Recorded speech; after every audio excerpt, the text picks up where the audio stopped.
Good evening, everybody. I'm Dr. Agam Vora, and I'm going to be the host for today evening's program. Last 2 years in the fight against COVID, this fight proved very costly. We have lost almost 5 lakh people, and we've lost almost 2,100 doctors. We used all our wisdom to win this war, right from those old repurposed drugs to these newer weapons. And recently, a new drug that has entered our bucket to fight COVID. That's Molnupiravir. For the first time in medical history, there is so much of noise that is being created about this new drug. The drug gets permission from US FDA, from UFDA, from DCGI, and then suddenly many states decides to hold its use. In a few days, it features in the Maharashtra state guidelines, and the other state puts restriction on its use. And again, in a few days, the ban is lifted. The molecule is absolutely novel in its mechanism of action. The molecule leads to an error catastrophe. I like this word, There is a mutational error where the replication process ends. A drug which is viricidal. A drug that has got only 5 days therapy. A drug which is safe and it's got hardly any side effects on day-to-day use. A drug that does not require any dose adjustment, be it liver disease or kidney disease. Drug which can shorten the transmission and can be used for potentially ending this pandemic if used wisely. Drug which may not get affected with various, these variants of concern and variants of interest. In the sense, even if your virus mutates, the drug is still likely to be useful. Yes, this drug needs to be understood. Looking at the current need to understand this molecule, we at CCI have designed a fantastic program, and I'm sure you will enjoy it as much as we enjoyed working on it, organizing it. And my special thanks to my close friend, Dr. N.H. Krishna and Narayan Pradeepa for giving me this opportunity. And Krishna has this unique ability of picking up which would interest all chest physicians. And this program is a result of his brainchild when he was probably for last 15, 20 days working on coming out with this program where we would present to you the exact clinical scenario or exact picture about this molecule, and leave it to your wisdom to decide whether this molecule needs to be used or it needs to be thrown. My special regards to Ravi and M Narender for their encouragement, and special thanks to the fantastic panel that we have today. I must thank our educational partners, and for today's event, it's Zuventus. I know their CMD and CEO, Mr. P.K. Guwahati, the entire team, right from Alad Mahajani, the Senior Vice President, Kuldeep Aditya, and all those 1,000 Zuventians who have worked hard to make this program possible. The flow that we have today for next 45 minutes or so is we're going to have 3 talks. First talk is going to be on mild to moderate COVID, the current guidelines, and the talk is going to be delivered by Dr. Kripesh Sarmah. I know Kripesh, when I went to Apollo Hospital, he had just joined, he had just taken up the respiratory department at Apollo and organized one nice CME program, and I was part of that program. And since then, I've observed him very closely. And I'm proud to say he's one of those rising stars that CCI has produced. Currently, working as the head of department and consultant chest physician at Department of Pulmonology, Apollo Hospital, Guwahati. Kripesh is going to be talking on mild to moderate COVID, the current guidelines. We have then a star speaker, that is Ravi, Dr. Ravi A Dosi, who's going to be talking about science to evidence on Molnupiravir. Ravi is the consultant at C3 Super Speciality Hospital, Indore. And everybody here is aware of the achievement that he's done. And if there is somebody who's to work day and night without taking care of his own health, without worrying about anything else, who's only shown interest in patients' well-being, and that is Ravi. So it's my proud privilege to present Ravi to give the talk on science to evidence on Molnupiravir. And the last talk is going to be the clinical application of the available knowledge. That means whatever we would be discussing about molnupiravir today, and the clinical application of that is going to be by Dr. Keerat Sibia. Keerat is currently the consultant pulmonologist at Behra Multispecialty Hospital, Mohali, Punjab, and I got to know Keerat very closely when during last CCI, the zonal meeting. The way Keerat was, following up things and making notes, and the minute we finish our meeting, a small web meeting that we would have for the program, in no time she would have all those minutes written and would circulate in the group, and fantastic follow-up she would do. I'm sure Keerat is a fantastic asset to our organization. With those words, I present today's meeting, and the first talk is by Dr. Kripesh. Over to you, Kripesh. Thank you.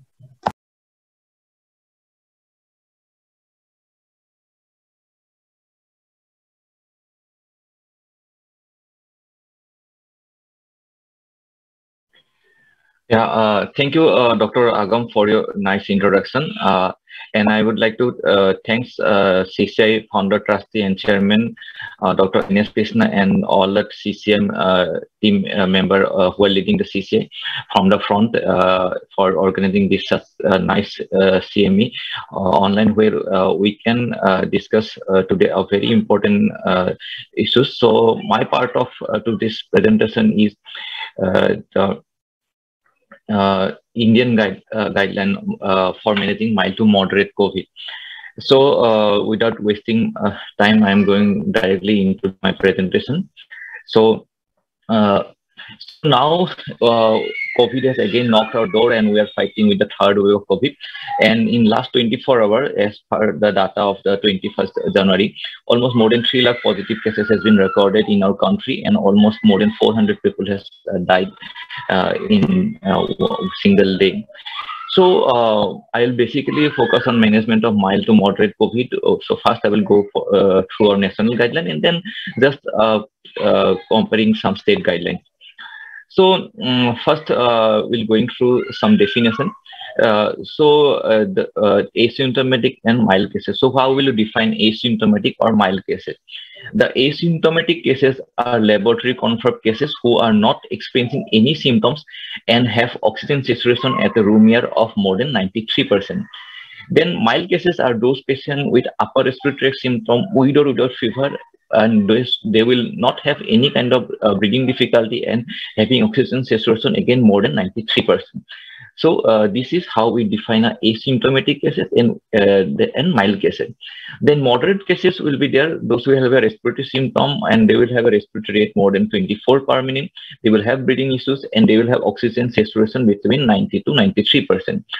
Then severe cases will defined as a respiratory rate who have more than 30, they will have a breathing issues and they have oxygen saturation less than 90% and room air. So these are the all categorizing different severity of COVID disease.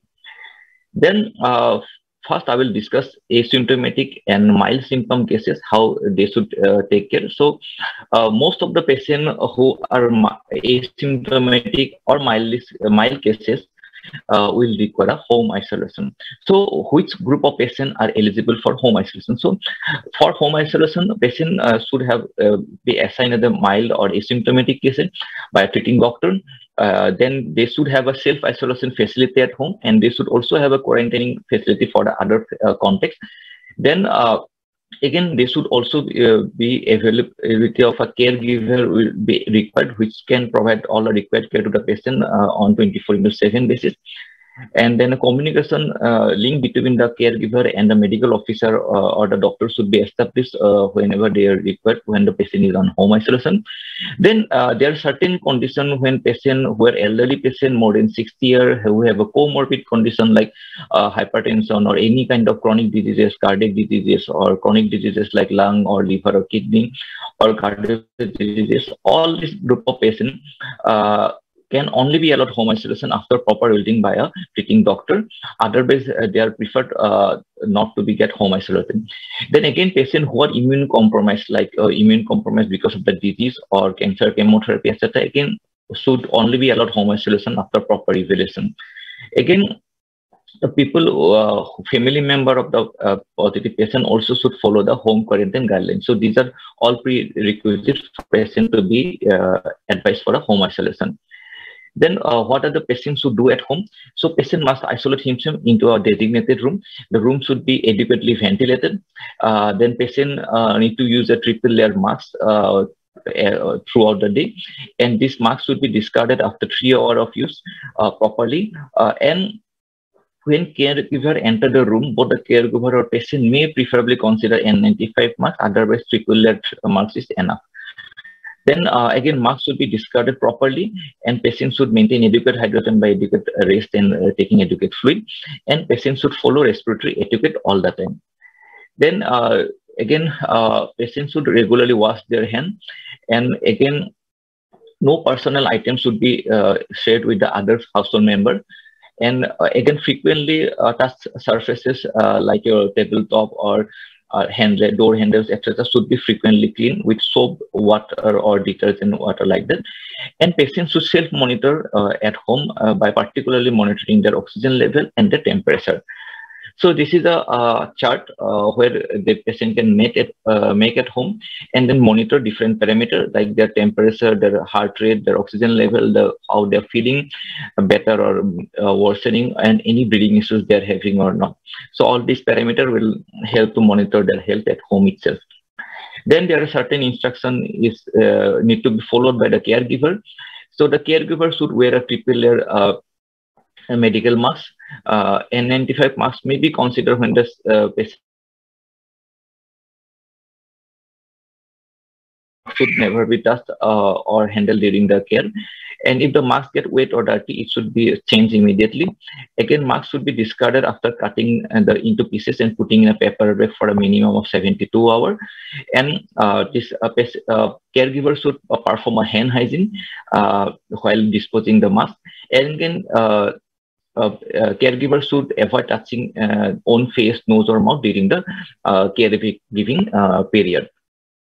Again, this is a step of hand hygiene. I'm not going into details into it. Then again, when there is exposure to patient or patient's environment, certain things need to be taken care when the patient is in home isolation. So there need to be avoid direct contact with the body fluid like respiratory or oral secretion of the patient or saliva, etc. Then avoid exposure to potentially contaminated items like sharing or eating the utensil, dishes, or etc. Then food must be provided to the patient in his room, and utensils and dishes should be washed with soap water and can be reused. Then cleaning hand after taking off the gloves or handling the used item by the patient is important. And again, hand hygiene need to be performed before and after removing the gloves.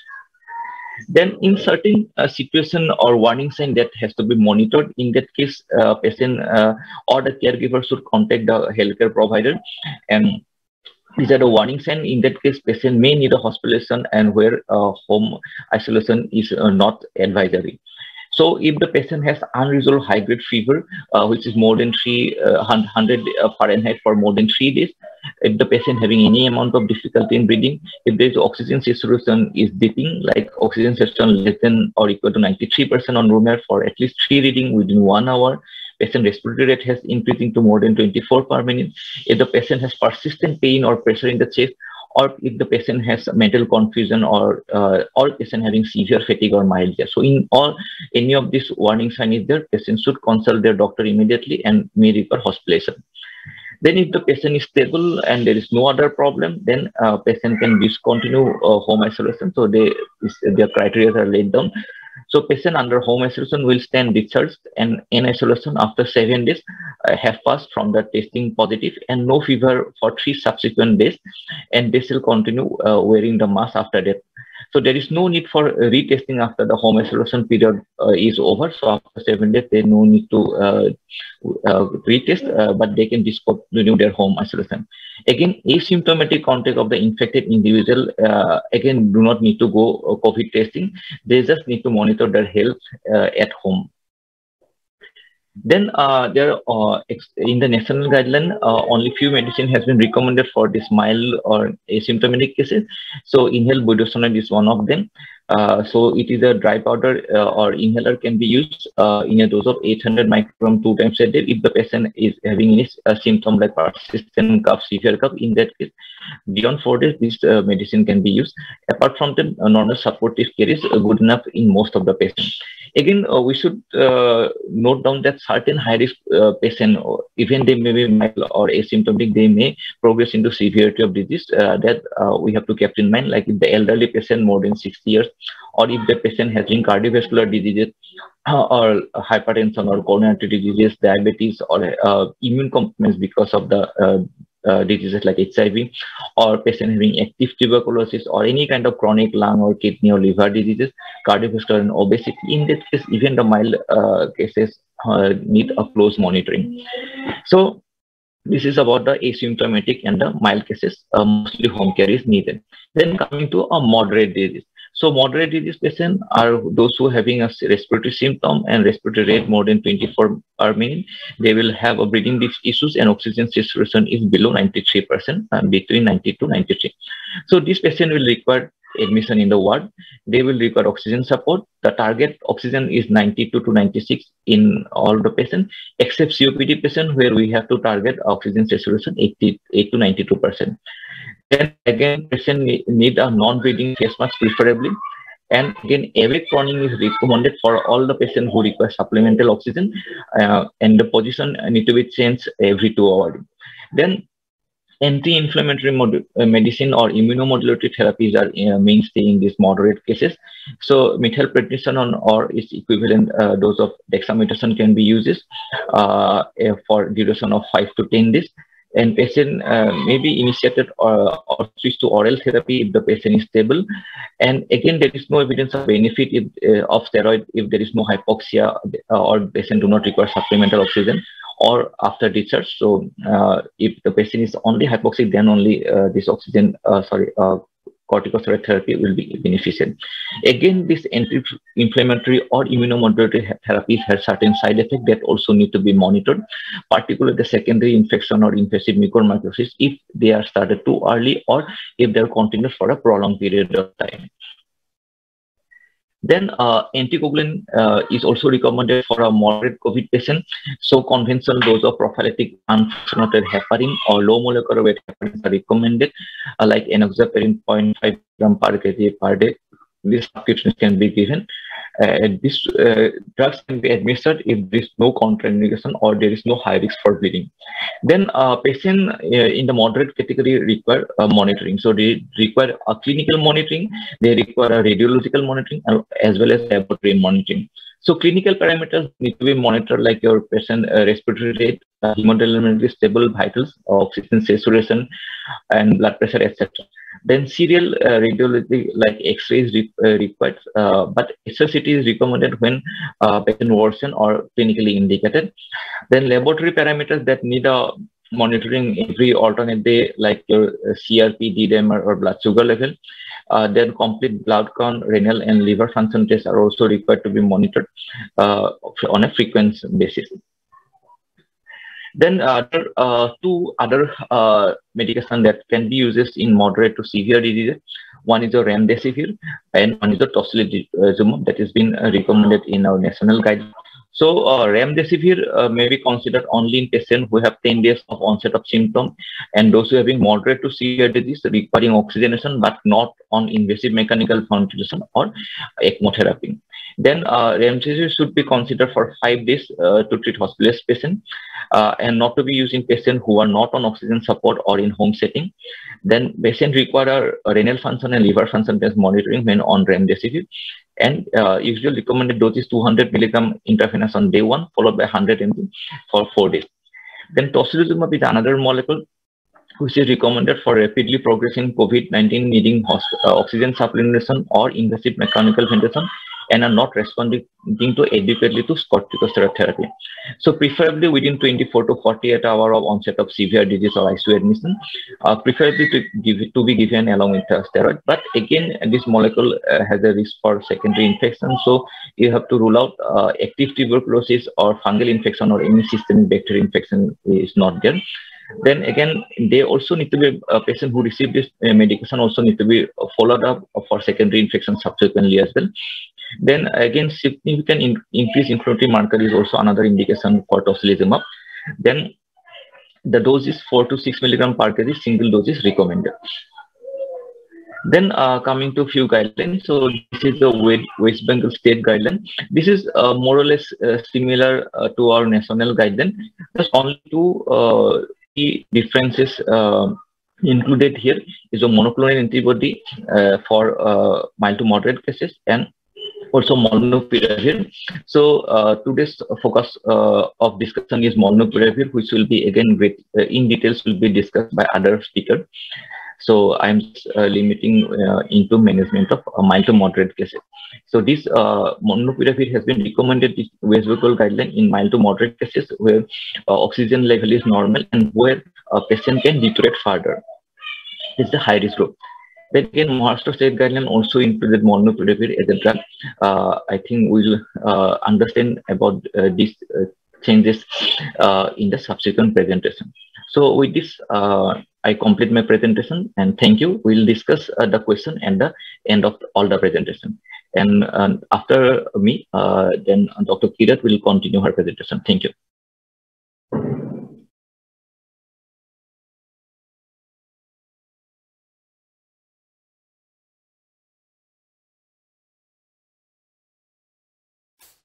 A very good evening to dear audience. It's a pleasure to be here with all of you on a Saturday evening.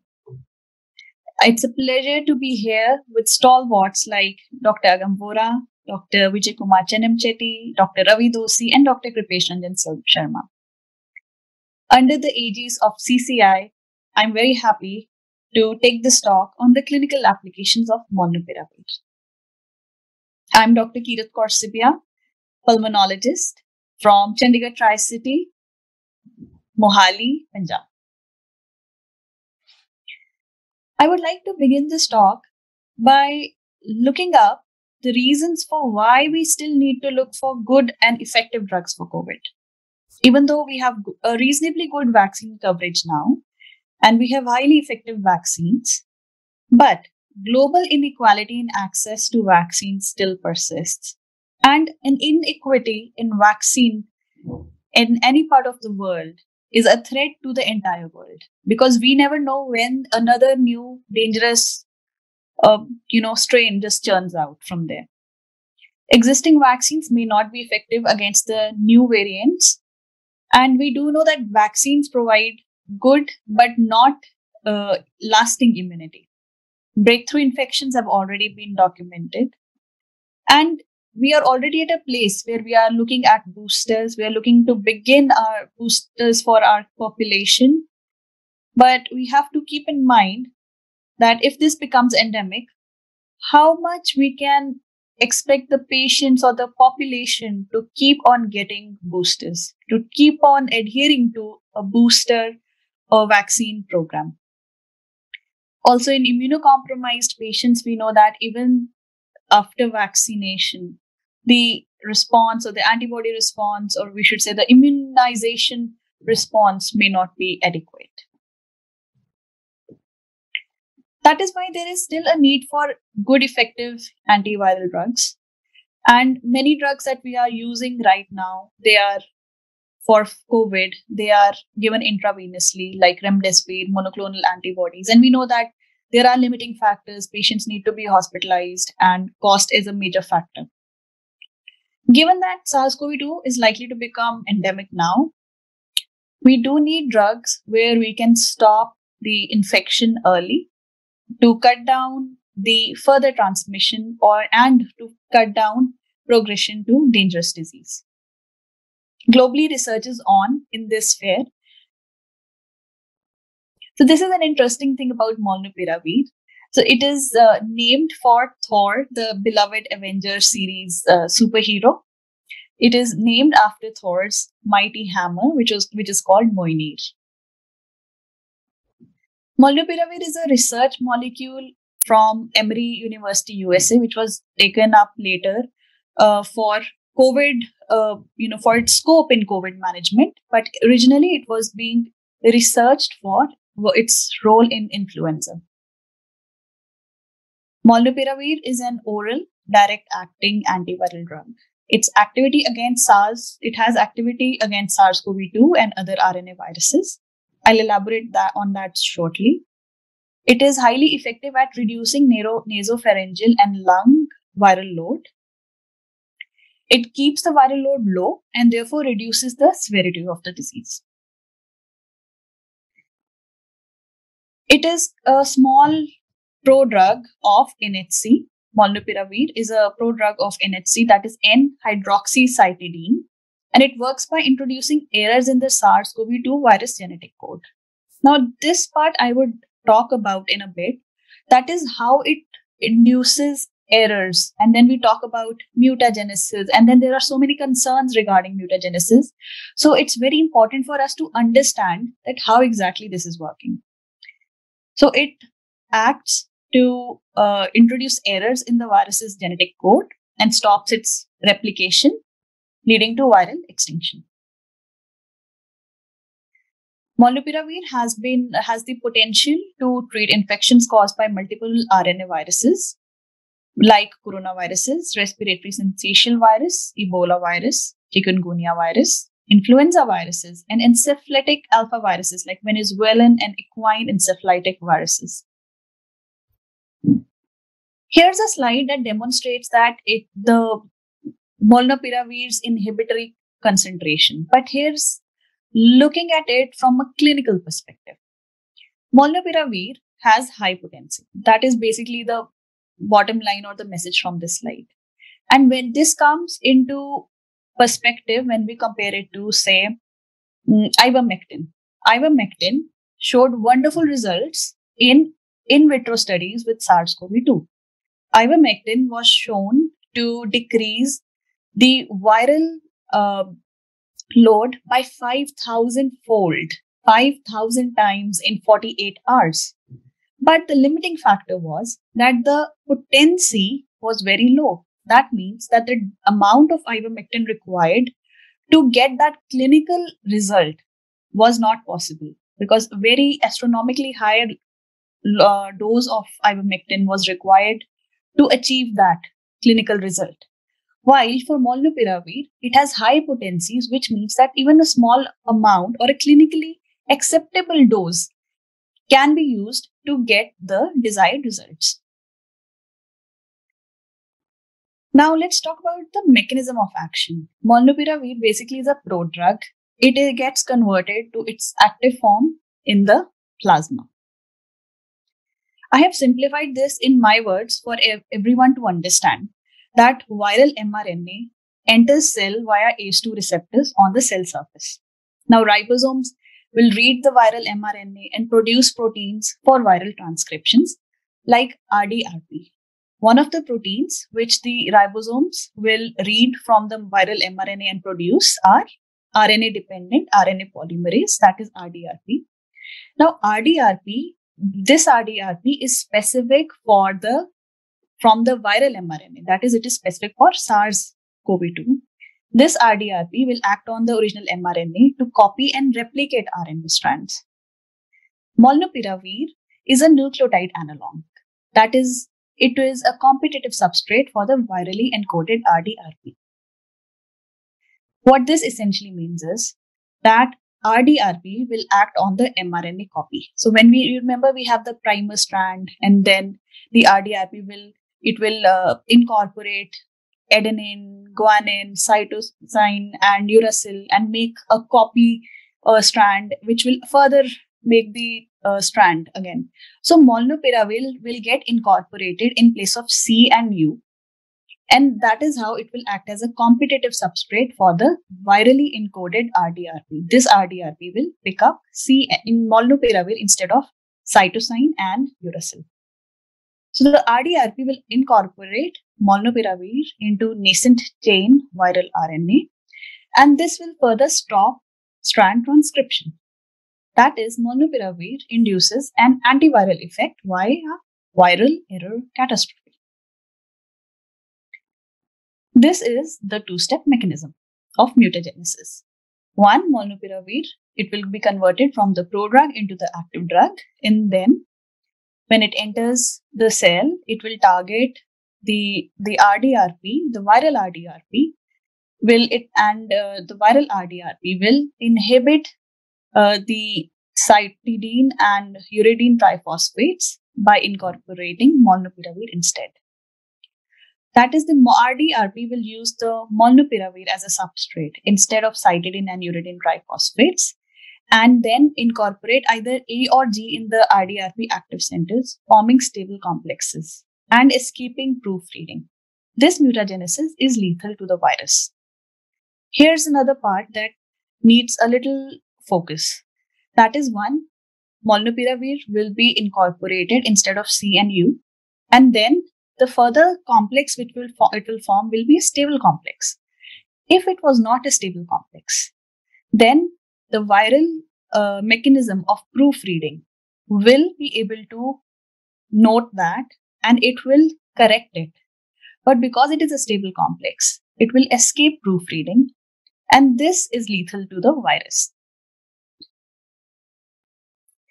Here's a diagram which is depicting that how the virus will enter the cell via the ACE2 receptors, of course, and then it will go inside, and you can see that there's the viral RNA, and ribosomes act on it to bring out or to produce some proteins. One of those proteins is RDRP protein, and then it works on the primer mRNA and makes RNA strands. And what happens is that molnupiravir will be incorporated here and lead to error catastrophe, or the two-step mutagenesis model. It is important to point out here that remdesivir and favipiravir, which we are using widely, which have been used widely, are working on the exact same mechanism. Now, looking at the pharmacokinetics of molnupiravir, it has a half-life of approximately 3.3 hours, and it does not bind to plasma proteins, and there is no requirement for dose adjustment in renal or hepatic impairment. Shortly after the FDA approval in December 2021, DCGI approved molnupiravir in India for treatment of adult patients with COVID-19 with saturation of more than 93% and who have a high risk of progression of disease, including hospitalization or death. The US FDA has approved molnupiravir for treatment of mild to moderate COVID-19 in adults with positive results of SARS-CoV-2 viral testing, who are at high risk of progression to severe COVID, including hospitalization or death, and for whom alternative COVID-19 treatment options authorized by FDA are not accessible or clinically appropriate. UK, however, has approved molnupiravir for treatment of mild to moderate COVID-19 in patients with a positive diagnostic test and who have at least one risk factor for developing severe illness.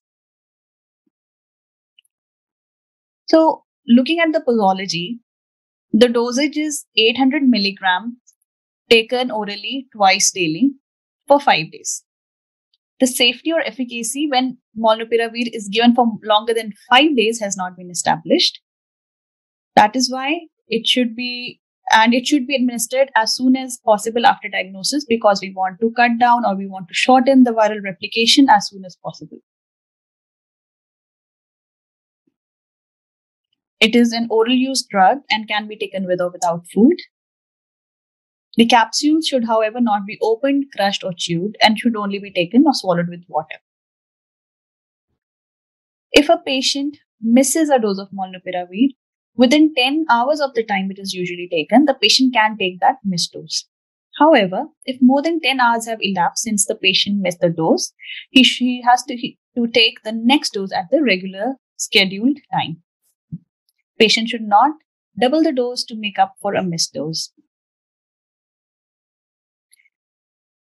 It is a remarkably safe drug in the sense that we don't need a dose adjustment for elderly or for renal or hepatic impairment.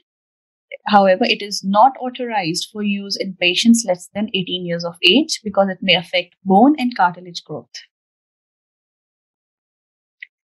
It is not to be given in pregnancy. It may cause fetal harm. Could be potentially teratogenic, and it is not recommended during lactation. Breastfeeding is not recommended during treatment with molnupiravir and for 4 days after the final dose. A lactating individual may consider interrupting breastfeeding and may consider pumping and discarding breast milk during treatment and for 4 days after the last dose of molnupiravir. Molnupiravir is not authorized for use in pregnant women, in people with any hypersensitivity to any of the drug excipients, in people less than 18 years of age, and it is not to be given in anyone who develops oxygen requirement. Not to be used for pre-exposure or post-exposure prophylaxis.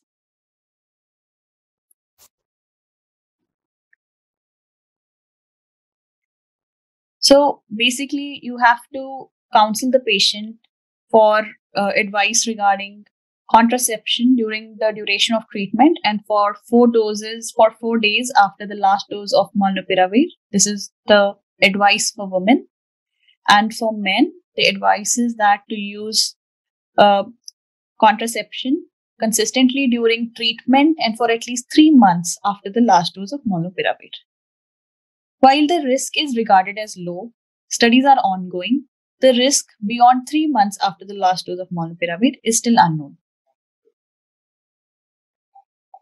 The common adverse effects which were noted were mild or moderate, but were diarrhea, nausea, headache, dizziness. Molnupiravir showed a generally good safety profile. All the patients that I have used it in have not complained of any intolerance, even not even GI intolerance. And oral administration of molnupiravir is obviously a big advantage over injectable antivirals. The advantages, obviously, of molnupiravir are that we are targeting reducing hospitalization, targeting a decrease in deaths due to COVID-19.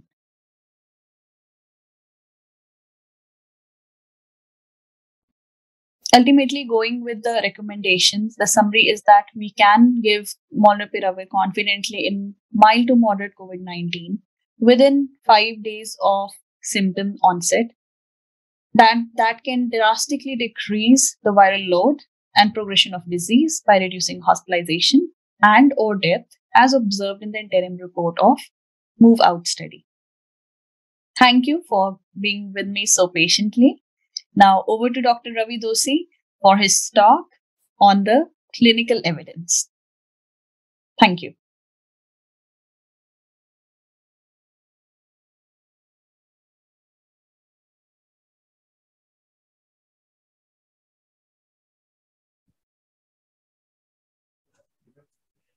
A very good evening to all of you. After those two presentations by Dr. KRS and Dr. Keerat, I would now like to discuss the evidence behind molnupiravir. Well, there have been several clinical trials regarding molnupiravir, and several aspects of the drug has been studied in detail. As regards to the in vitro cytotoxicity, several trials have been done and they have found no cytotoxicity at higher concentrations, even almost 10 to 15 times higher than the dose which is actually used. On prolonged in vitro exposure of 14 days, this molnupiravir molecule did not result in any mitochondrial toxicity or dysfunction. The duration which is prescribed in humans is only 5 days. Neither did it exhibit off-target activities in tissues of clinical concern. It did not inhibit DNA polymerases alpha, beta, or gamma. The potential effects of molnupiravir on erythroid and myeloid progenitor proliferation were evaluated on several human erythroid and myeloid systems, and it was found that there has been no particular inhibition of these progenitor proliferation cells, thereby making its use safe in patients suffering from blood dyscrasias or immunological conditions. As regards to mutagenesis, which is one of the most biggest arguments against molnupiravir, what do the studies say? Several studies have been done in vivo pig and in vivo transgenic rats, the big blue rats, and equivocal results have been seen in them. In these studies, molnupiravir treatment at doses of up to 500 milligram per kg for 28 days was negative for induction of mutation in liver, which is a slow proliferating tissue, as well as bone marrow, which is a rapidly proliferating tissue. It was seen that the treatment with Molnu did not cause any increase in mutant frequency, which is the number of mutations per million cells, and also that the mutant frequencies overall in both bone marrow and liver were within 95% of normal limits. That means there was no increased mutagenicity which was seen for up to 28 days. Molnupiravir also did not cause any induction of chromosomal damage in the in vitro micronucleus and in vivo rat micronucleus assays.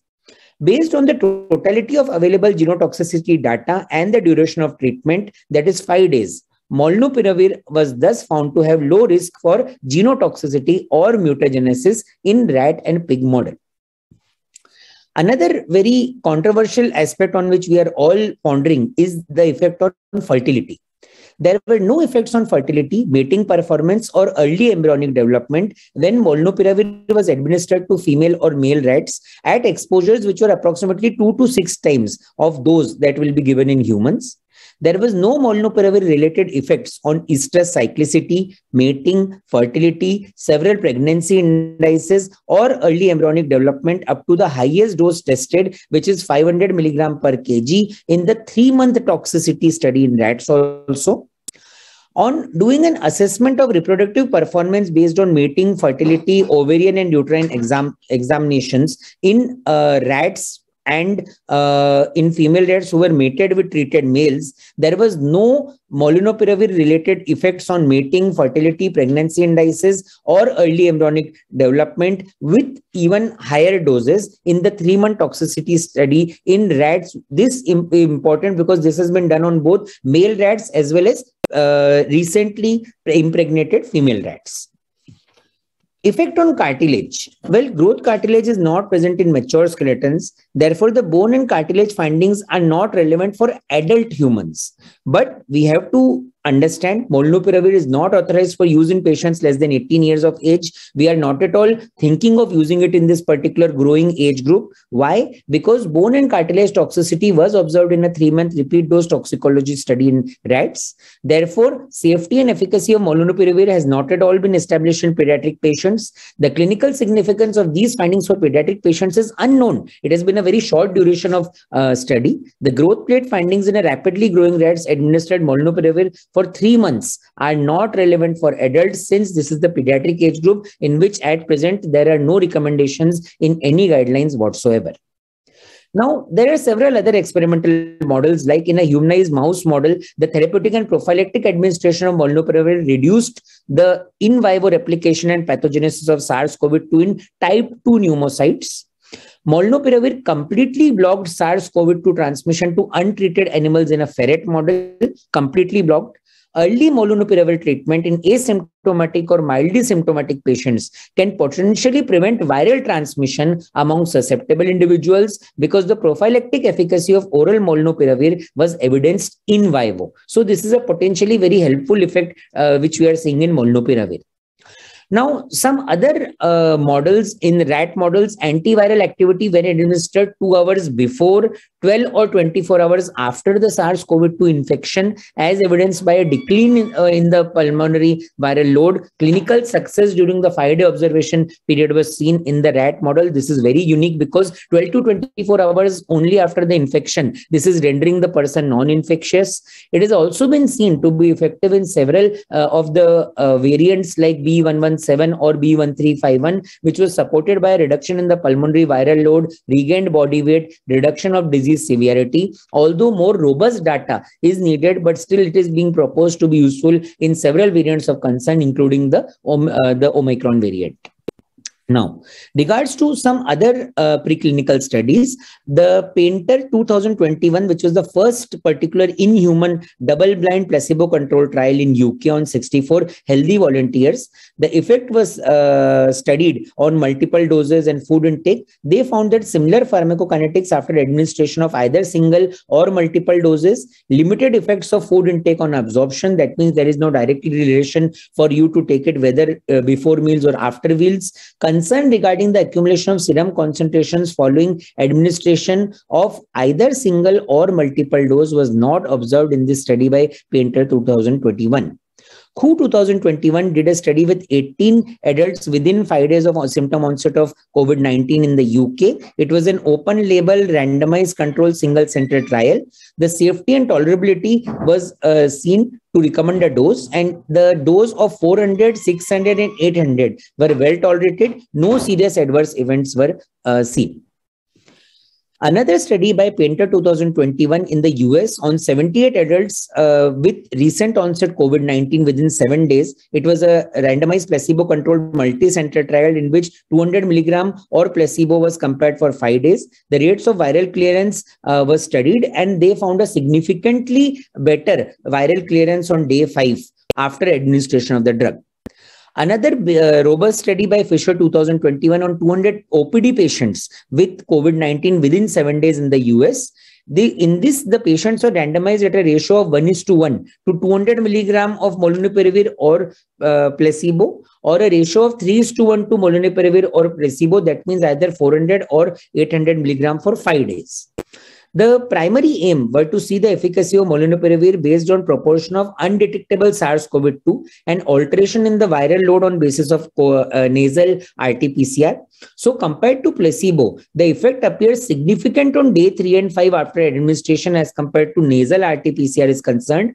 On day 5, nasopharyngeal SARS-CoV-2 was not recognized in any of the patients receiving 400 or 800 milligram. This was a subset of 42 and 53 patients respectively, with 11.1% of the placebo groups detecting the virus. Compared to placebo-treated participants, a shorter period of time to viral clearance among those administered 800 milligram was demonstrated. This is another very favorable study for Molnupiravir. Now, coming to the Move Out study, the study which was published in New England Journal of Medicine, the study which has been hugely talked about, which is the phase 3 study. Now, there are several features, a total of 1433 participants with 716 on Molnupiravir. What is important is they included non-hospitalized, unvaccinated adult patients with lab-confirmed mild to moderate COVID-19. They had at least one risk factor associated with poor disease outcomes. The symptom onset within 5 days prior to randomization was done. The primary efficacy objective of Move Out study was to evaluate efficacy of Molnu versus placebo. It was done around more than 170 countries of the world. What were the risk factors, or what were the important patient characteristics? Almost the patients had one risk factor. The most common risk factor was obesity, followed by age more than 60 years. In diabetics, they studied in heart diseases, chronic kidney diseases, COPD patients, and patients with active cancer. The total number of patients were predominantly mild and moderate, which were included. Some severe were also included. The several variants which were studied were beta, alpha, gamma, delta, lambda, and mu. In early October 2021, the Move Out study first announced the preliminary result in the trial, in which Molnupiravir significantly reduced the risk of hospitalization or death in non-hospitalized adults experiencing mild or moderate COVID-19. The planned interim analysis from 775 patients was then carried forward, and now the study also included symptomatic patients who were not vaccinated against SARS-CoV-2, who had lab-confirmed SARS-CoV-2 infection and symptom onset within 5 days of enrollment. The interim efficacy results in non-hospitalized results showed a very significant result in favor of all-cause hospitalization or death as far as day 29 was concerned in favor of Molnupiravir as compared to placebo. The hospitalization rate was way lower. There was a significantly low mortality in the groups taking Molnupiravir.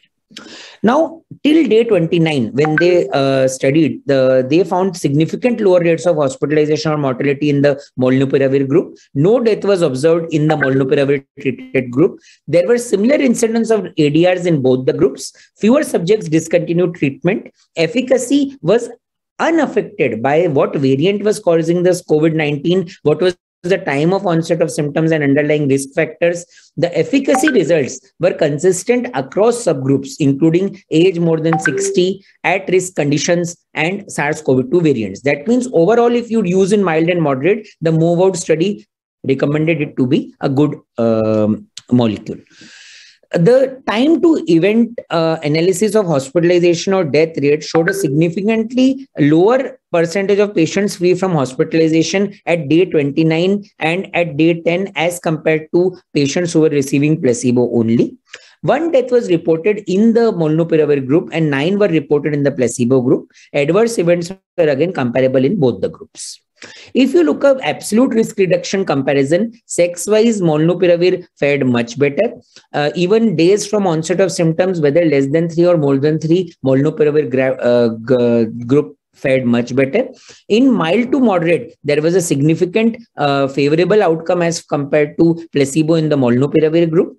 In the antibody developed positive patients, definitely placebo fared better, but in the antibody not developed patients, the Molnupiravir group had a certain edge.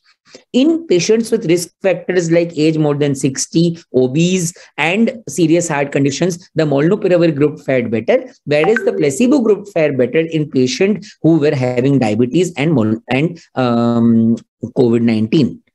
As far as race was concerned, in all the particular race studies, it was found that Molnupiravir gave better results. And in patients with detectable COVID-19 amount, it was found that Molnupiravir gave better results.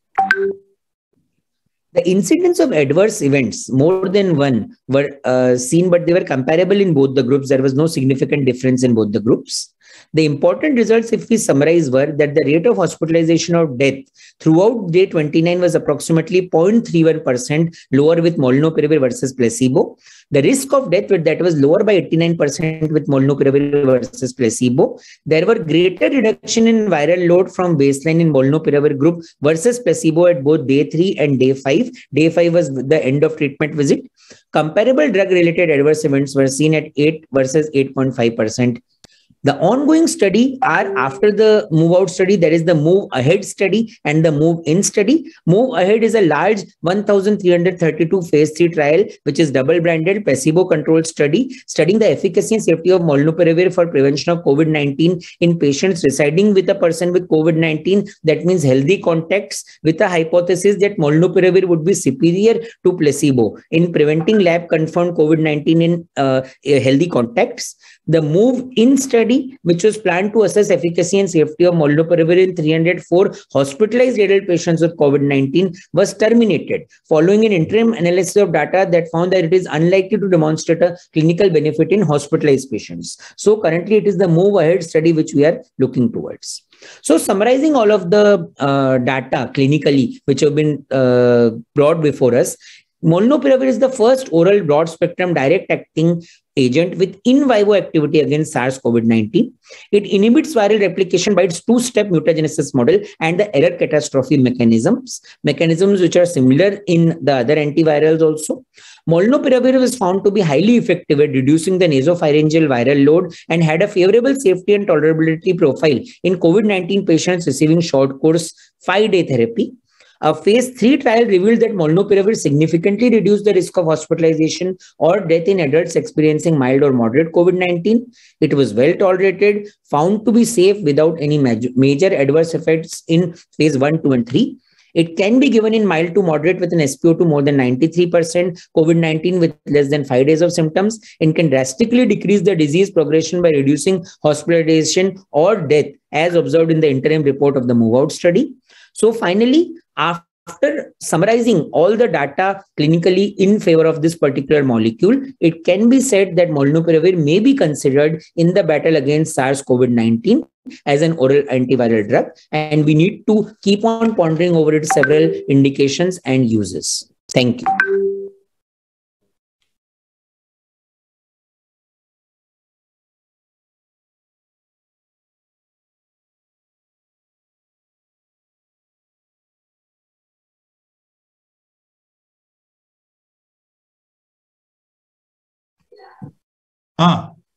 Great. Ravi bhai, that was fantastic talk. And I must tell you, all those thousands of patients who got chance to be treated under you, your talk had that confidence. You've really done very good job. I must also thank Kripesh and Keerat for that fantastic presentation. And trust me, COVID taught us many things for the first time. I witnessed for the first time such a big pandemic as a doctor, as a helpless doctor.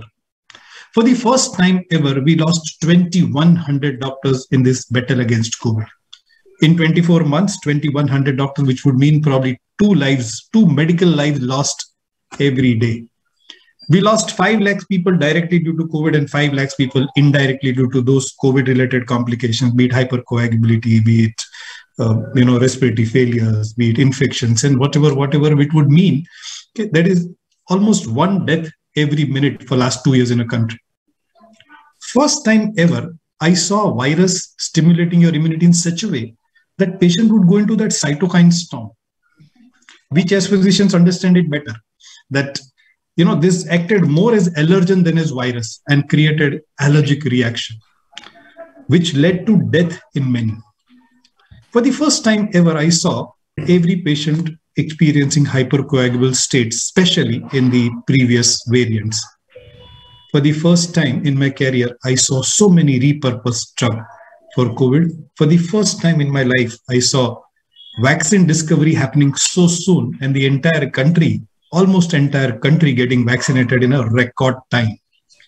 Also, for the first time, I saw a molecule like Molnupiravir, which has got a unique mechanism of action.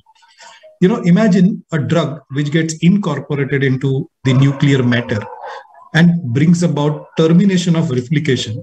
These mechanisms were unknown to me before this.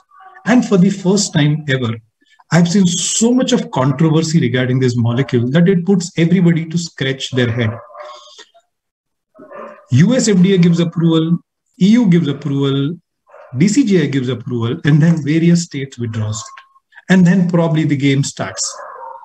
There is so much of confusion. There is so much of news in media. There is so much of news on your WhatsApp, chats, that every patient is concerned about this molecule. They want this molecule and they want to understand all possible side effects. I think we are spending more time in explaining our patients about the safety of these molecules in the rightful indication than actually probably diagnosing and putting down prescription for other things. So that is the experience. I'm sure everybody here is experiencing the same thing. And the 1,000+ delegates who are attending today have the same query bubbling in their mind. And I'm going to use next 20-25 minutes or so to solve all that queries. So right, Ravi bhai, let me ask you. You gave this fantastic overview of the studies that carried out. But in your experience now, you tell me, would you be using Molnupiravir? And if so, in what indications? Sir, I would definitely be if given a chance, be using Molnupiravir. Definitely. I'll be looking for patients with risk factors, patients who are definitely not in the reproductive bracket. That means in the elderly, safely beyond 50 years. I would be looking at them. I would be looking at situations where I think that this guy is going to crash, maybe because of that feeling which we have when we see a few patients in the OPD. And there are a lot of patients coming nowadays, sir, who have a past history of COVID also, and that too very bad COVID. So a bad past history of COVID and maybe a risk factor elderly, I will go ahead and use this molecules. So trust me, Ravi bhai is not saying that 50+ must not reproduce. They can very well reproduce. What he was trying to say that probably he's crossed that reproductive age and he may not be actively wanting children. That is what was his meaning. But please don't misinterpret. Yes, Keerat, I would want to know. Yes, Krishna bhai. Agam bhai. Most welcome. How are you? Welcome, sir. Namaste. क्या बोलता है Davanagere? Davangere is quite cool. Cool. Regarding COVID. Good. They're fortunate to have people like you helping them. Ne? Come on, we need more replicas of Krishna to spread our across. No, it is only Krishna is becoming Agam all over. Tell me, Krishna, what are your views on it? I mean, just for the benefit of delegates, Krishna has just sent me a WhatsApp message. Reason. My slide, please. And the big screen.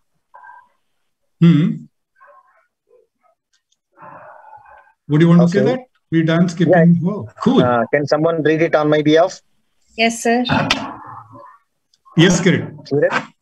So we dance keeping any new molecule treating COVID since last 2 years on our heads and throw it in the dustbin just after a few span. This implies from HCQS to a remdesivir and in between and also beyond.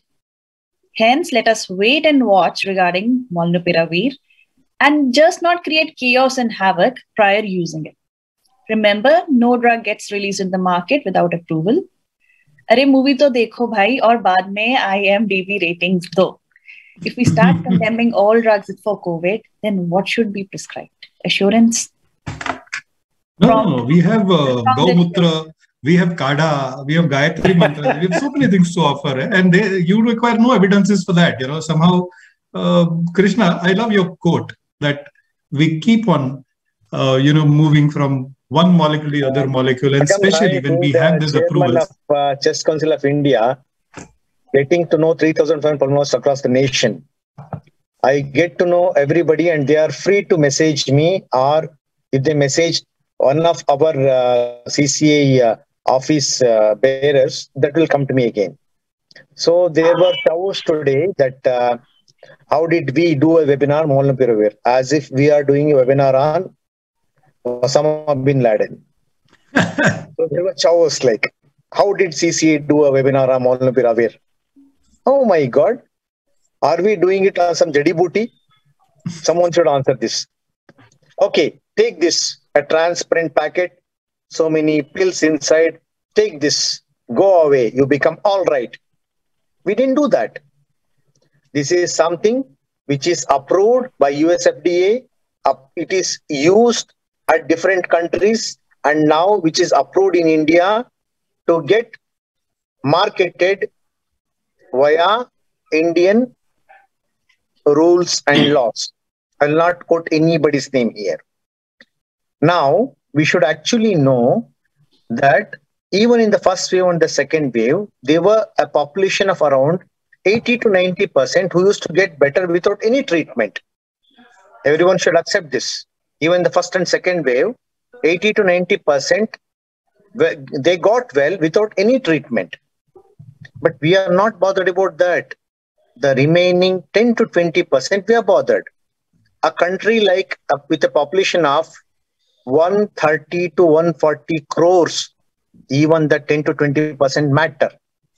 So where are we going ahead? So a beautiful quote was made for the welcome message. As the virus evolves, so should the antiviral evolve as well. We are not making this webinar to tell you to prescribe Molnupiravir. Tomorrow, we will make a webinar also on Krishnapiravir if it comes. Okay. So whatever is approved, we will do it. It's up to you whether to accept it or not. And we are not telling you that, come on, from tomorrow onwards, everyone, every day, every patient, whoever comes there, okay, you should start writing Molnupiravir. We didn't tell that. We have done a webinar on every molecule covering COVID till date. Go to our YouTube. Anybody who's watching us here, just listen. CC official is our YouTube channel. Go and subscribe that. You can watch. We have done for tocilizumab. We have done for remdesivir. We have done for every molecule. It's our duty. We will do it for Molnupiravir, whether you like it or not, whether you prescribe it or not. You keep it. You do it. It's your practice. But it is us to educate you regarding this. And if you have missed watching this, I'm very sure 1,000 plus have come. 1,000 plus have come. They have watched this. If you have missed anybody watching, I'm telling you, go and watch the recording. Clear cut, beautiful. Hats off, Kripesh, Keerat, and Ravi A Dosi. Wonderful presentation. Absolutely brilliant. I will tell you, do not go blindly behind anything. The heading quotes you everything. No, K-N-O-W, no, before you tell no. You are free to tell no anytime. But remember, a very important aspect, there are some guidelines for you to tell that this is how it has to be done, where it has to be done. First 5 days, saturation, SpO2, beyond 93%. There are all certain things here. It is not some Aladdin lamp that you rub. But you should know that there is a new molecule in town. The way we come to know there is a new CCI life member in our CCI. So we are giving this as an idea for you to educate people. And it is not our concern to market someone, to market a molecule. But being pulmonologists, we are not aware of this molecule in detail. That's why I told, watch the movie, give the IMDb ratings. Now, you have watched this webinar in live. If not, go and watch the recording. Then you decide whether you write it or whether you don't write it. We have done our job. That's more than enough to tell me. Agam, kya bolta hai? Perfect. It is our duty at CCI to present whatever is available evidence in the world.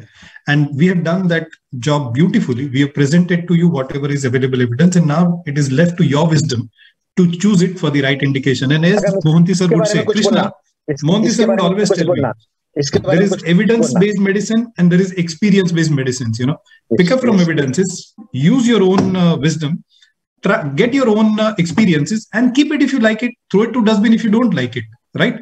And trust me, over last now 20-25 days of its active use, I have found it very useful in those high-risk patients. All elderly patients with comorbidities, with uncontrolled diabetes, uncontrolled hypertension, patients of kidney and liver transplant, when you need this drug, it comes as handy. Simple therapy, 5 days treatment, 4 tablets in the morning, 4 tablets in the evening, requires no dose adjustment in presence of kidney failure, requires no dose adjustment in presence of liver failure, has got practically no side effects. And Krishna, tell me, 5 days of therapy affecting your genes, making your kids and etc. It's not, I mean, it is very difficult to digest, you know. It can't be any, you know, magic thing. You should take it just for 5 days. It changes your genetics forever and produces your kids with different deformities. I think that is a far-fetched thought. Of course, you would be careful, but you would be careful, obviously, in patients who are pregnant. Anyway, young patients don't need it. So we are talking about using it only in high-risk population, and that is the message if it is conveyed properly. Yes, Krishna. Agam bhai, anything about this? Wow. मुझे भी चाहिए. आजाते चेन्नई आ जाते तो मिल जाता. I know, I missed it. You have it here. Now here onwards, who attended Chennai, please wear it in your next webinar as a must. Yes, I will. All set, kindly go. Thank you. Here, for the rituals of my father-in-law who expired recently at Gadag. But in spite of that, I had to rush in because I faced so many inquiries. Yes. Why we are doing this, how we are doing this. So that's why I rushed in. So please go ahead. You are doing a brilliant job. And we have got 1,000+ logins. Great and fantastic. Krishna, on behalf of the panel and those 1,000+ delegates, we please accept our heartfelt condolences. We know you've lost a dear family member, and may God give you enough strength to bear the loss. Thank you. Thank you. Thank you for your presence. Thank you. We move on to the question answer sessions, and Krishna had to make his presence because there were a lot of query, a lot of doubts, a lot of concerns about the webinar that we are doing today, and he thought it was very apt of him to come and clear those doubts. Keerat, I was asking you about this question, that in your opinion, in last few days that you would have got opportunity to use it, where would you use this particular drug? So, sir, I have used Lizvira in patients who had hectic fever. I've had patients who were not vaccinated, and I'd give you this typical, this recent patient that I saw. He was not vaccinated. He was about 50 to 53 years old. He came with high-grade fever, 103, 104, which was not breaking since the past 2 days. And he had come to me for a second opinion. He was already under somebody's care. And patient had come with panic. Patient had already read up about antibodies. He was a well-read patient. Well-read, but still not vaccinated. Well-read, but not vaccinated. He had read about monoclonal antibodies also. He had read about Molnupiravir as well. And he wanted to know if his consultation was such, ma'am, can I go in for an antiviral? You know. So I prescribed Lizvira to him, and by day 3, he was on antipyretic like every 4 hourly. So obviously it is, and 103, 104, you're having fever and it's just not breaking. It's after antipyretic coming to 101 only or 100.8, obviously the patient is going to be uncomfortable, and obviously family was also very concerned. So patient did well. By day 3, his fever broke. It touched normal, and he completed 5 days therapy. And I thought this is the ideal case. It is not just high risk patients, but high grade fever, which is just not remitting, which is just not working. So the right step was taken. He was not put on treatment on day 1. When this patient was given 2 days time with conventional treatment, patient did not respond, and that was the time when you chose to give him this therapy. That was the perfect decision. And the message that I get from it is, all walk-in patients are not the candidate for Molnupiravir. You would use it only when you have this situation where a patient's fever is not settling or any new symptom coming up, or he's got multiple comorbidities and risk factors.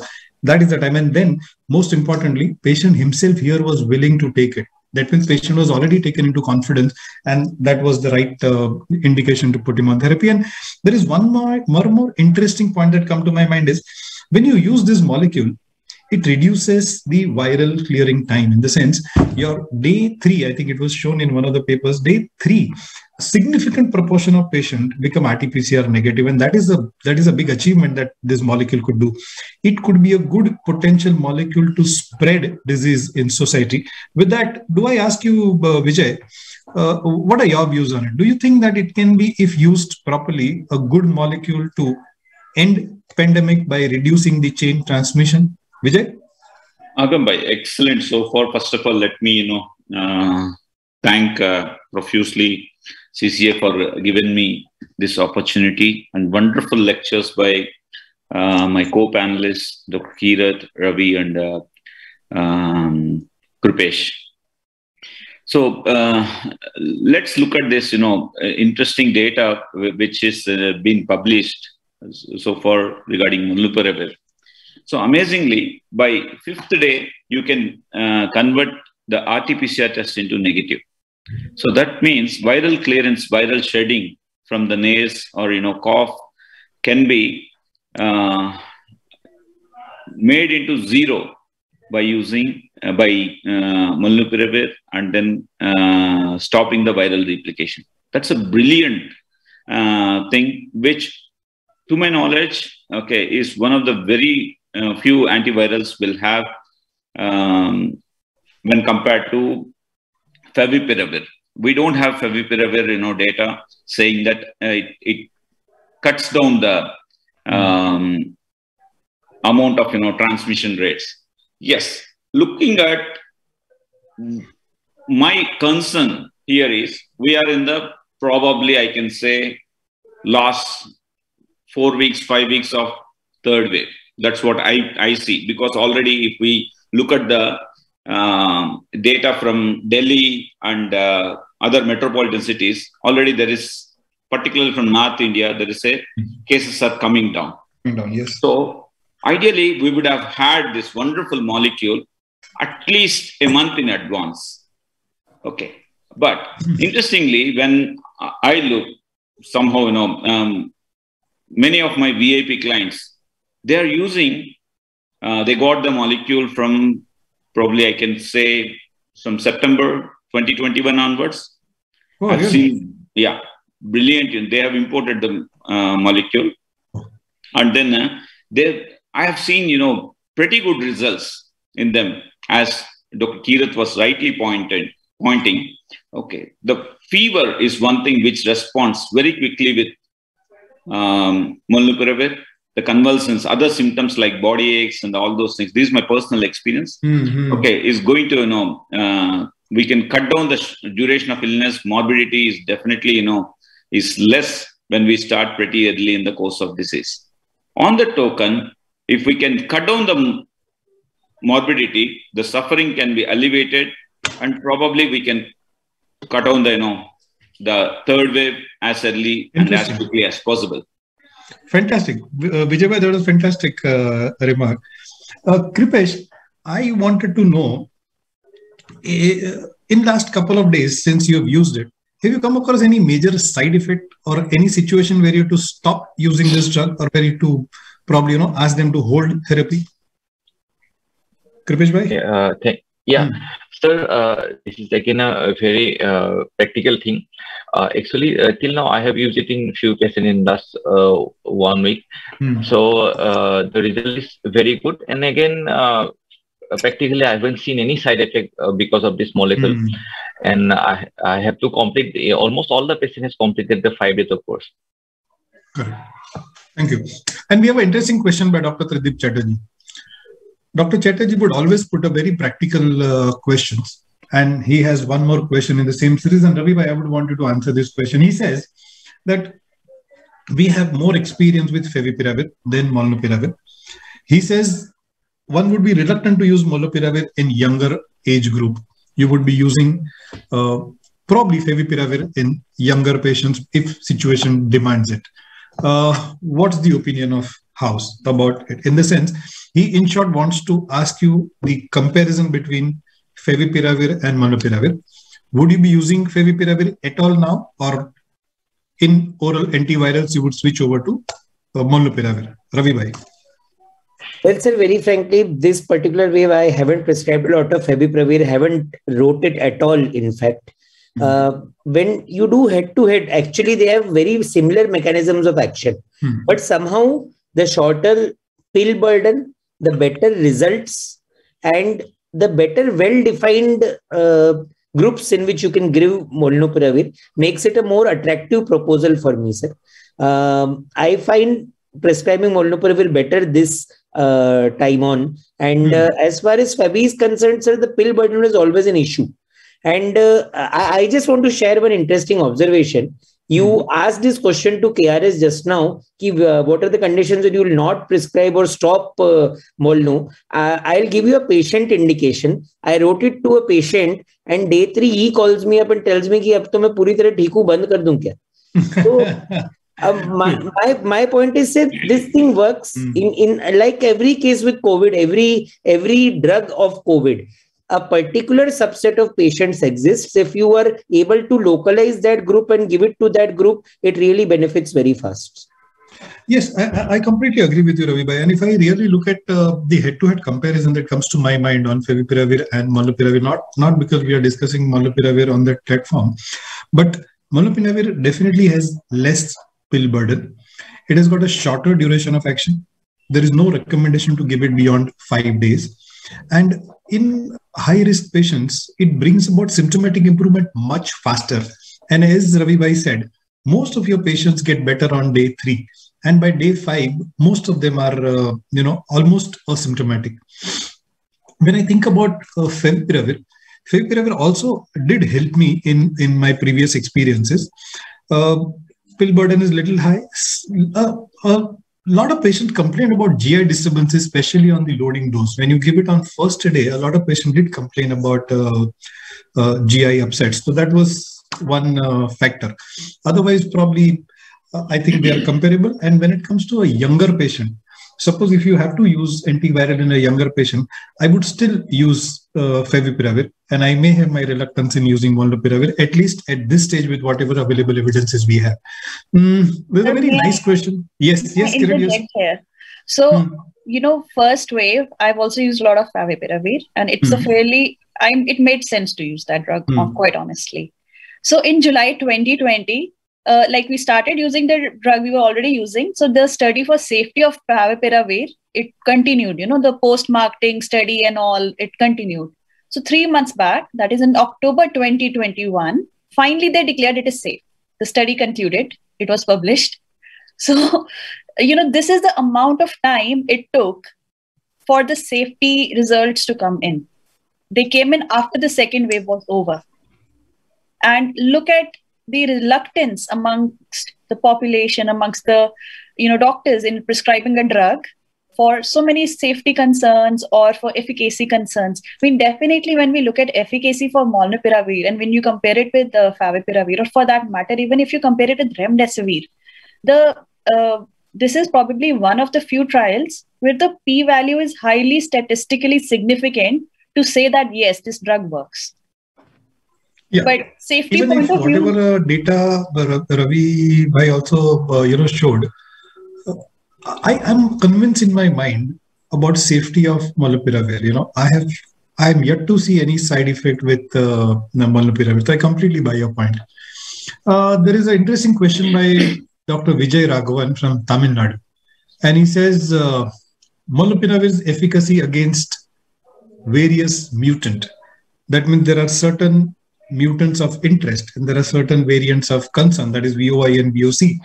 What would be its role? And Vijay Bhai, I would want your opinion on that. What do you think would be its efficacy against different variants?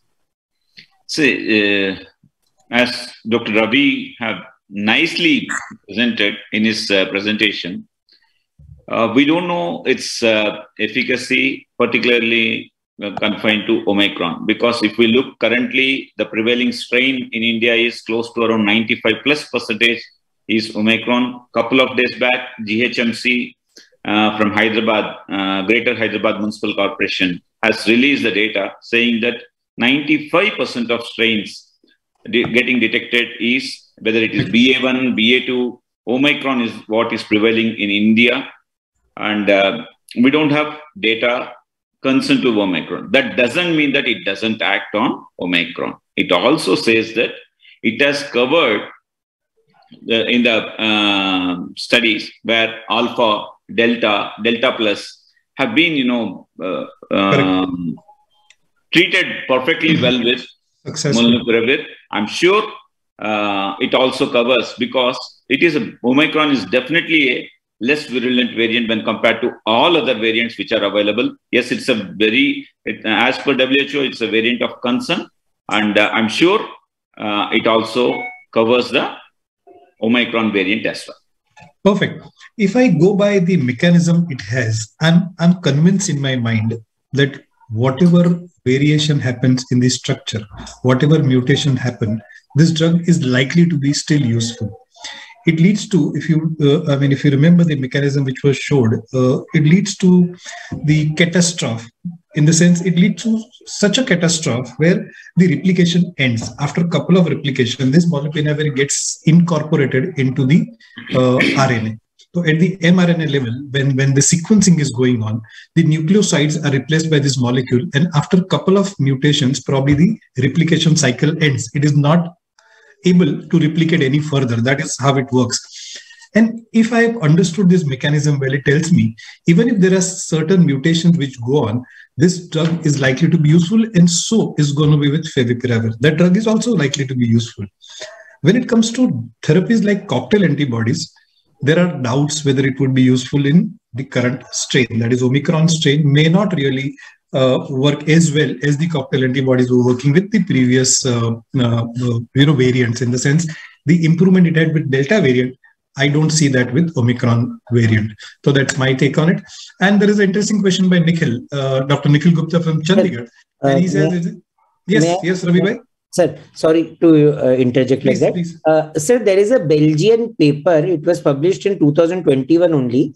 They have claimed that remdesivir, molnupiravir, and one other antiviral agent, they have good efficacy against Omicron also. So there is now research also to support the fact, sir. Now it is very much there. And just before I end, there have been 1,025 logins as of 9/15. Congratulations. Wow. And that's because, Ravi Bhai, you are here. That's because you're probably giving your wisdom, your sleepless nights that you spend on managing COVID patients. Thank you very much for your presence. And Nikhil Gupta has a question from Chandigarh, and he says, is it active in nucleus? Yes, it is active in nucleus. It is active at the replication phase of RNA. When the RNA splits and the messenger's RNA is formed, and then when a new progeny is formed, it acts at that level. Will it affect DNA, considering its nucleotide and side analog? Yes, that is what is the concern, and a lot of people are thinking about it. But to my mind, I think it is unlikely to affect the host DNA, at least as of now, with whatever available understanding I have for this molecule. As it evolves over time, we would know.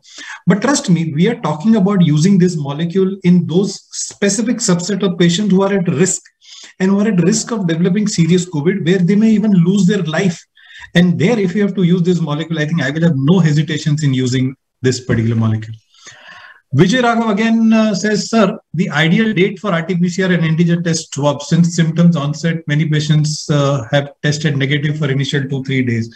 A lot of people ask me, ये COVID होता कैसे? And I tell them, test कराने से. तुम test करते हो तो COVID हो जाता है. And yeah, that's what is the question by Dr. Vijay Raghav. Dr. Raghav, whenever there is symptom onset, I think that is the time to test them for COVID. And you would probably pick up COVID at that stage. If there is a very high degree of suspicion, you may keep on repeating COVID till, over next 2 to 3 days, and you would pick up this cases. That's what I would say. How to stop cardiac arrest cases? Ajar from Uttar Pradesh, Ghaziabad wants to know how to stop cardiac arrest cases. Cardiac arrest happen because of various reasons, Recently, Katrina Kaif got married and a lot of people would have got cardiac chest pain, including me, I had it. So it depends on what is the cause for this cardiac arrest. You take care of the cause and the arrests would stop. I think it would be little beyond capacity of today's program to take up this question. Tridip sir from Mumbai, in these cases, Keerat, why not monoclonal antibodies? Okay. So sir wants to know, Keerat, you presented a case of 56 years old male patient who had fever ongoing for 2 days. And Dr. Chatterjee wants to know, why not monoclonal antibodies? Sir, that patient had read about the antibodies, but he had not read about the cost. So he thought it would be cheap.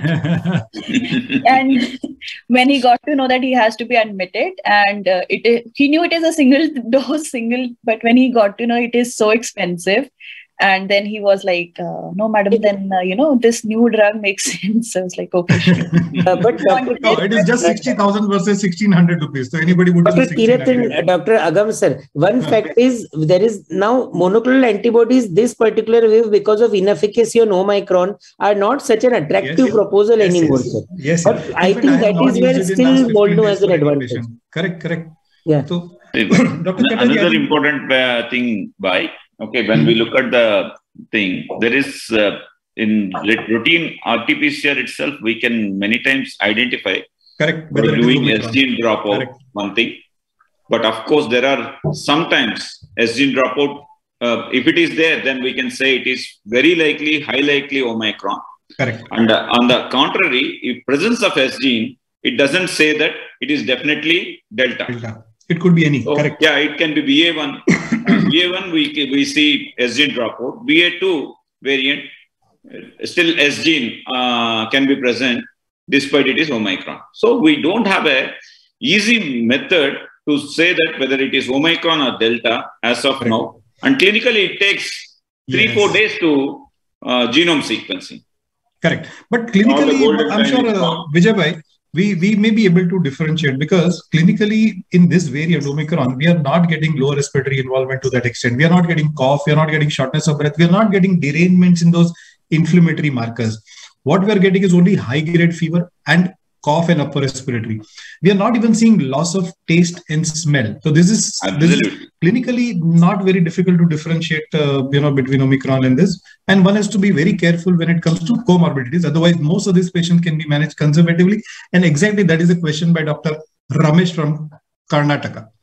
He says he's a cardiodiabetologist, 67 years, with hypertension and stent in place, mild fever on Monday and Tuesday, cold until yesterday. Today is fine and his RT-PCR is positive on Thursday. Do I take Molnupiravir? Sir, the answer is no. Though you are a high risk factor, today is Saturday, you were symptomatic on Monday, and for last 2 days you are asymptomatic. I think it speaks volume. You don't need antiviral for sure. Antiviral would be indicated only, as Keerat said, probably patient's fever does not settle, or on day 1 or day 2 when you had presented with these symptoms, we would have considered you for Molnupiravir, but not today for sure.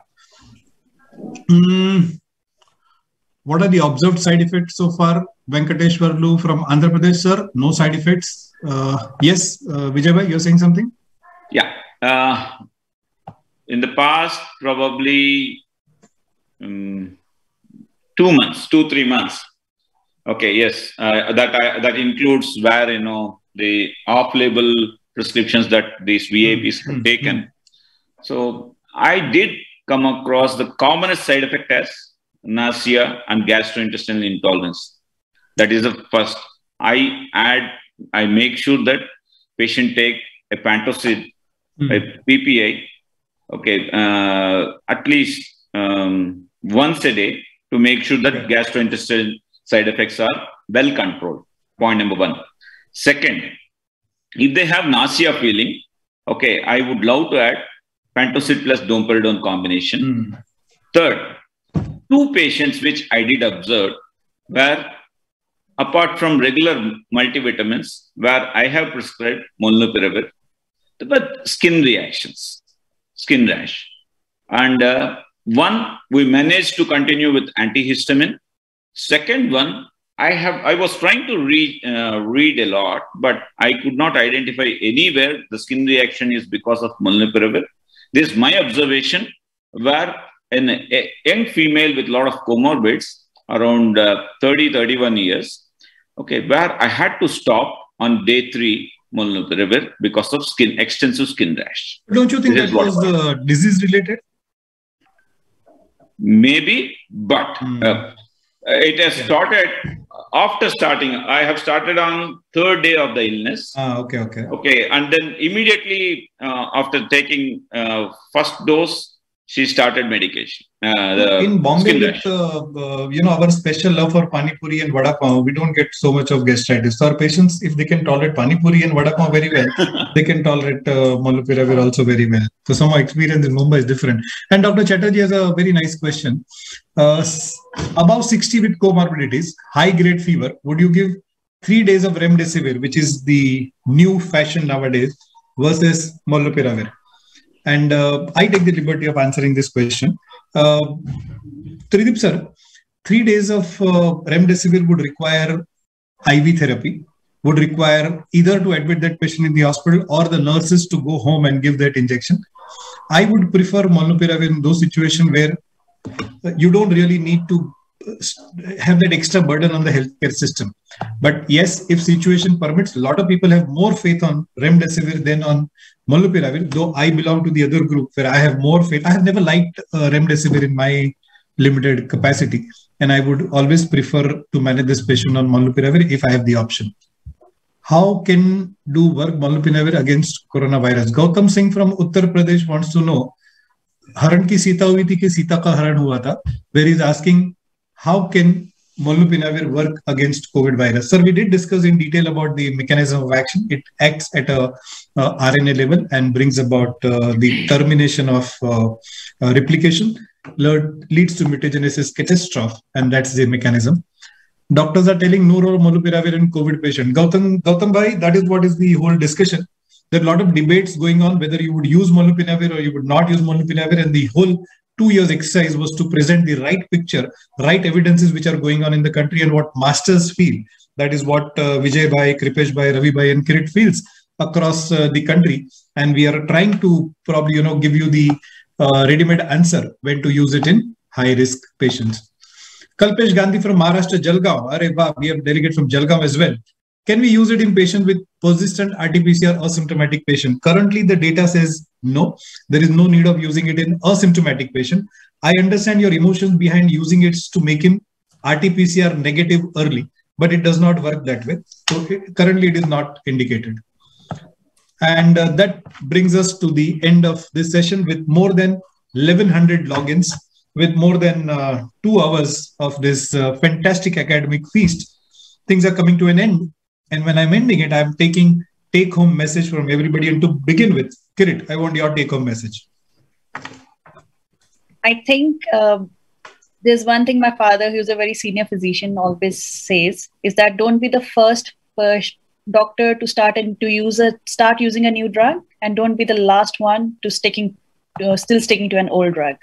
So it's very important to have a dynamic, in this dynamic age of medicine, to have an open mind. Even CDC is saying that we are not able to recommend for or against Remdesivir given the insufficiency of evidence. I want to point out here that, WHO Solidarity, that came out, Solidarity trial, and came out against Remdesivir so, strongly in November 2020.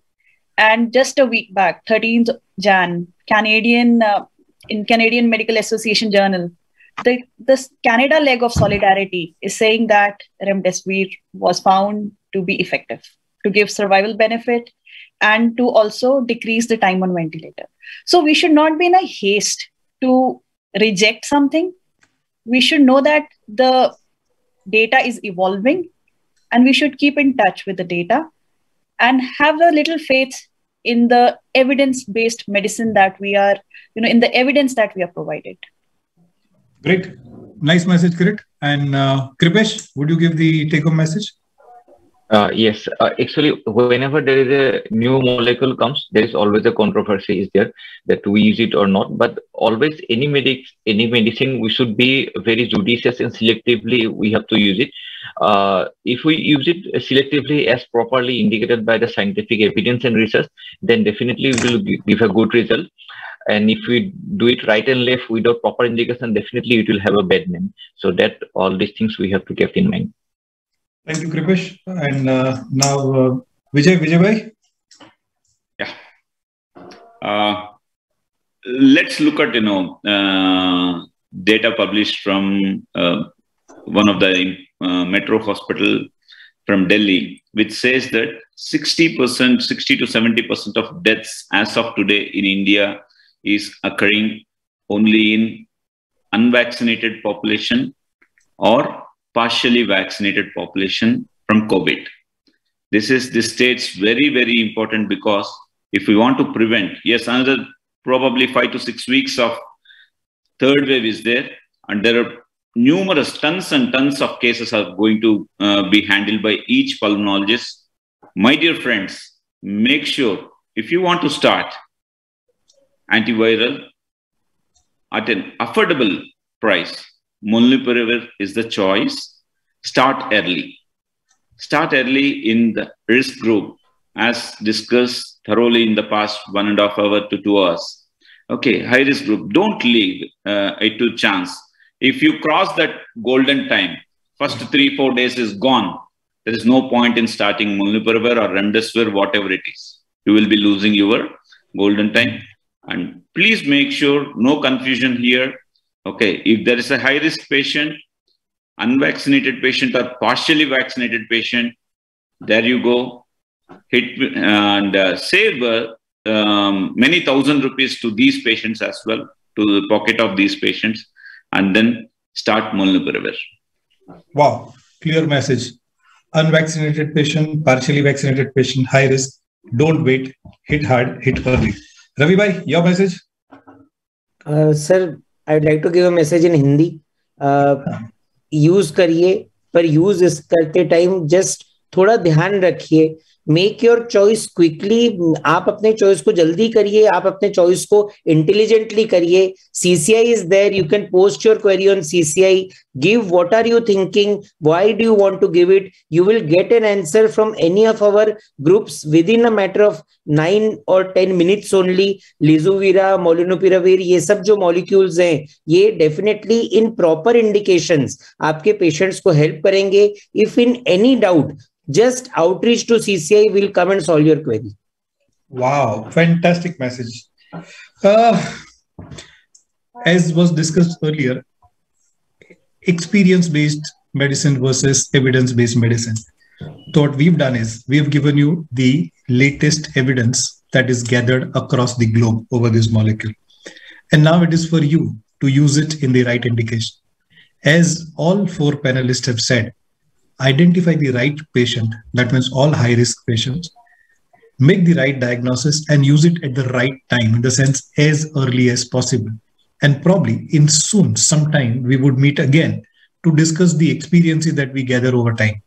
With those words, I thank those 1100 plus delegates who've given your time, who's given your presence, because it's only because of your presence we are encouraged to do this program. And as Ravi bhai has assured, any query that you have, feel free, and that is what is the whole purpose of CCI. We are there, we are available, and we would discuss out and we would form the best possible solution for that case that you have in mind. I thank Kirit, I thank Vijay bhai, I thank Kripesh, I thank Ravi bhai for your presence. Krishna made a flesh present, and we are aware that he had some social obligation and he could not be here, but I'm sure his soul is here in the program. I thank the team Zuventus for giving us this platform and giving us chance to connect to those 1100 delegates. Thank you very much. Sir, we thank you also. We thank you. Thank you, sir. Oh, it's always a pleasure. I'm part of CCI. Come on. And the Vinod and Puneet team, okay, the backbone of the technical team who have helped us in dealing with it. Thank you. Bye-bye.